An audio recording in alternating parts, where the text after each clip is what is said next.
வணக்கம் astro அருஞ்சி channel நேர்களே, நான் உங்கள் அன்பான சயின்டிபிக் வேதிக் அஸ்ட்ராலஜர் அஸ்ட்ரோ அருஞ்சி பேசுகிறேன். நல்லது நினைப்போம், நல்லதே நடக்கும். இந்த வீடியோவில் நம்ம என்ன பார்க்க போறோம்னா, மிதுன ராசிக்காரர்களுக்கு டிசம்பர் 2025 எத்தகைய ஒரு மாதமாக இருக்க போகிறது, ஆண்டின் கடைசி மாதமாகிய டிசம்பர் எத்தகைய ஒரு தாக்கத்தை கொடுத்து மிதுன ராசிக்கு இந்த ஆண்டை முடிக்க போகிறதுங்கிறது பார்க்க போறோம். சயின்டிபிக் வேதிக் அஸ்ட்ராலஜி முறையில் துல்லியமாக அறிவியல் சார்ந்த முறையில் எதையும் மிகைப்படுத்தாமல் பரிகாரங்கள் அது மாதிரி மூட நம்பிக்கையில் போகாமல் உள்ளது உள்ளவாறு பார்க்க போகிறோம். அந்த அடிப்படையில் மிதுனத்தில் பாருங்க, ராசிக்குள்ளேயே குரு இருந்தவர் ஒரு நவம்பர் மாதம் ஒரு 20 நாட்கள் பார்த்தீங்கன்னா அதிவக்கரமாக கடகத்துக்கு போனார். இப்போ டிசம்பர் முதல் வாரத்துக்கு அப்புறம் 2வது வாரத்துக்கு அப்புறம் பார்த்தீங்கன்னா செகண்ட் வீக்லேருந்து ராசிக்குள்ளேயே குரு வர்றது அருமை. அதே சமயத்தில் அந்த குரு 7ஆம் இடத்தை பார்க்கிறார். முதல் 2 வாரம் பார்த்தீங்கன்னா செவ்வாய், சுக்கிரன், சூரியன் எல்லாமே குருவின் பார்வை பெற்று 6ஆம் இடத்துல இருக்கிறாங்க. அதுக்கப்புறம் தான் பார்த்தீங்கன்னா குருவின் பார்வை விலகிறப்போ 3rd வீக்லேருந்து சூரியன், செவ்வாய், புதன் 7ஆம் இடத்துக்கு போகிறாங்க. ஸோ இது என்ன காட்டுதுன்னா, முதல் 2 வாரம் பண விஷயங்கள் கொஞ்சம் நல்லாவே இருக்கும். வரவு செலவுகள், அதாவது ஸ்பெகுலேஷன், இம்போர்ட் எக்ஸ்போர்ட், பங்கு சந்தை, லாட்ரி, அடுத்தவங்களுடைய பணம், கடன், சுபக்கடன், அது மாதிரி சில பண புழக்காட்டம் வந்து அதிகமாக வரக்கூடிய அமைப்புகள் முதல் 2 வீக்ஸ், ஃபர்ஸ்ட் ஆஃப் டிசம்பர் வந்து மிதுன ராசிக்காரர் எதிர்பார்க்கலாம். தொழில் அபிவிருத்தி பண்றவங்க ஒரு சுபக்கடன் வர்றது, ஒரு பணம் வர வேண்டிய பணம் வருவது, டாப் அப் லோன் போடுறது, சிசி லிமிட் இன்க்ரீஸ் பண்றது, இன்னும் கொஞ்சம் அபிவிருத்தி பண்றது, அது மாதிரி விஷயங்கள் எல்லாம் வந்து நடக்கக்கூடிய. இதே வந்து வெளிநாடு போய் படிக்கணும்னு நினைக்கிறவங்க வெளிநாடு போகிறது, வேலைக்கு வெளிநாடு போகிறவங்க, எதிர்மாநிலம் வடமாநிலம் போகிறவங்க, இது எல்லாமே கொஞ்சம் மூவ்மெண்ட் அதிகமாக இருக்கக்கூடிய அமைப்பாக ஃபர்ஸ்ட் 2 வீக்ஸ் இருக்குங்க. 3rd and 4th வீக் பார்த்தீங்கன்னா எல்லாமே 7ஆம் வீட்டுக்கு போய் செவ்வாய் எல்லாமே வந்து 7ஆம் வீட்டுக்கு போகும்பொழுது கண்டிப்பாக பார்த்தீங்கன்னா மிதுன ராசிக்காரர்களுக்கு கொஞ்சம் அந்த உறவுகள் விஷயத்தில் கொஞ்சம் கேர்ஃபுல்லாக இருக்க வேண்டிய அமைப்புகள் தேவைப்படுகிறது.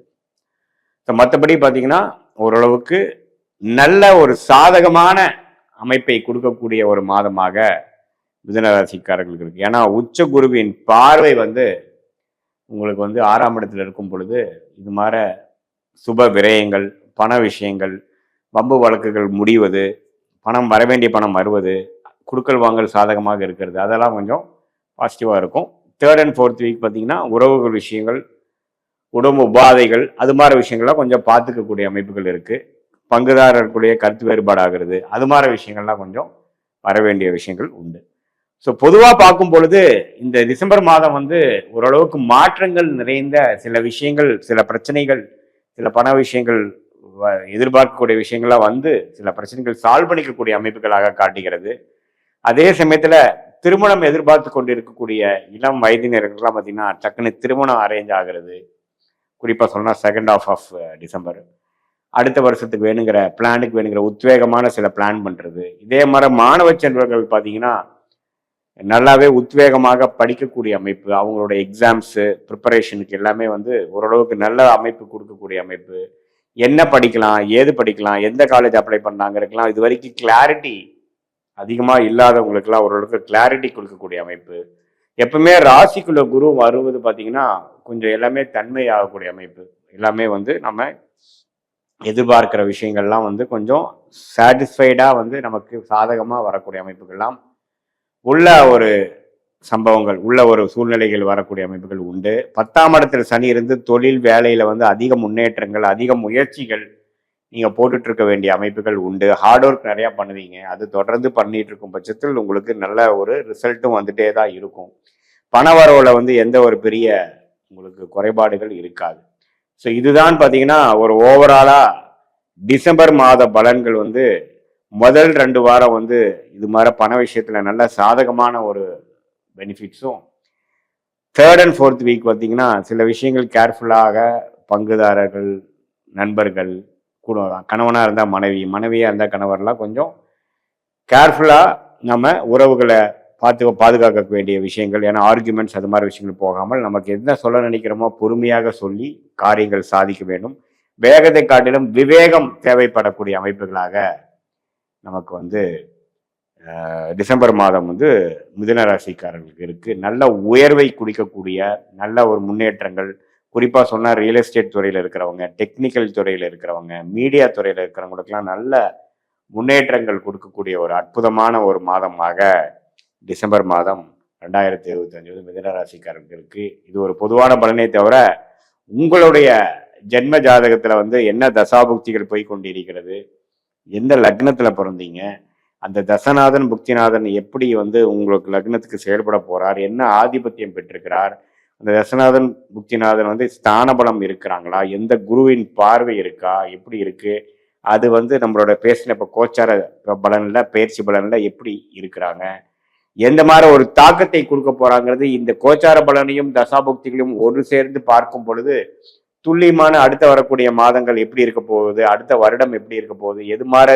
திசையில் நம்ம வாழ்க்கை திரும்ப போகிறது, நம்மளுடைய கர்மா எப்படி காட்டுது, என்ன எதை குறிகாட்டுகிறது, எது நமக்கு தகுந்த நேரமாக அமைகிறது, எப்போ வேலை கிடைக்கும், எப்போ நம்ம வீடு கட்டலாம், எப்போ வெளிநாடு போகலாம், எப்போ பிஸ்னஸ் ஆரம்பிக்கலாங்கிற, எப்போ கல்யாணம் நடக்கலாங்கிற மாதிரி எல்லா வாழ்க்கைக்கு தேவையான இம்பார்ட்டண்டான விஷயங்கள்லாம் வந்து நம்மளுடைய ஜாதகத்துல என்ன தசாபுக்திகள் நடந்து அது என்ன காட்டுதுங்கிறத வைத்து நாம அதுக்கு தகுந்த மாதிரி நம்ம பிளான் பண்ணி நம்மளுடைய வாழ்க்கை திட்டங்களை, வாழ்க்கை செயல்களை திட்டமிட்டு நம்ம செயல்படும் பொழுது தேவையற்ற பண விரயங்கள், தேவையற்ற சமய விரயங்களை அவாய்ட் பண்ணி, அதாவது தவிர்த்து, ஏன்னா ஒருத்தரையும் நம்ம தவறுகளை செய்யும் பொழுது நம்ம அதுக்கு வேணுங்கிற விலையை கொடுக்க வேண்டியதாக இருக்கு.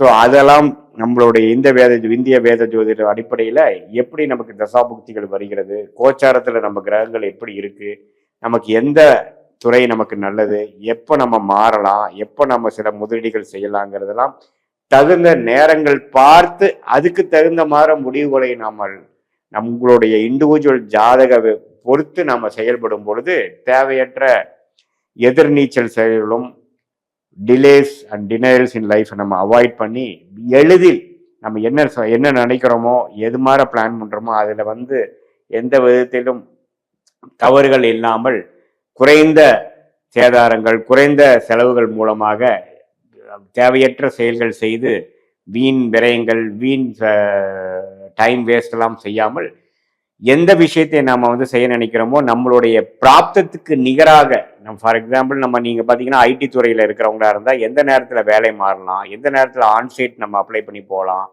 அல்லது திருமணம் எதிர்பார்க்க கொண்டு இருக்கிறவங்களுக்கு எந்த நேரத்தில் திருமணம் அமையக்கூடிய அமைப்புகள் உண்டு, வியாபாரத்தில் இருக்கிறவங்களுக்கு அடுத்து வரக்கூடிய காலகட்டங்கள் எப்படி இருக்கு, எப்போ நம்ம கடன்லாம் அடையும், அது மாதிரி விஷயங்கள்லாம் நம்ம தெரிந்து அதுக்கு தகுந்த மாதிரி நீங்க வாழ்க்கை சம்பவங்களை திட்டமிட்டு செயல்படுவீங்க, ஆனால் வாழ்க்கையில் எளிதில் வெற்றி பெற முடியும் என்று சொல்ல விரும்புகிறேன். மீண்டும் மற்றொரு காணொலியில் சந்திப்போம். நன்றி, வணக்கம்.